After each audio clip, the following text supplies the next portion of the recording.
আলা হযরত আমাদের সঠিক পথ না দেখালে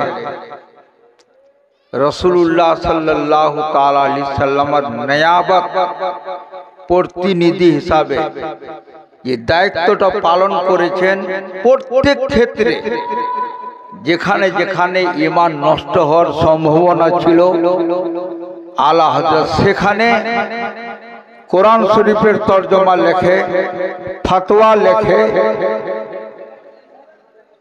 1000-এর চাইতে বেশি বই লিখে আমাদের ঈমানের হেফাজত করেছেন, ঈমানকে রক্ষা করেছেন। এত বড় মুহাদ্দিস, এত বড় মুজাদ্দিদ,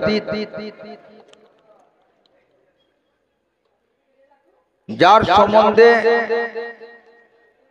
অনেক হয়তো আমরা জানি না, আর যদি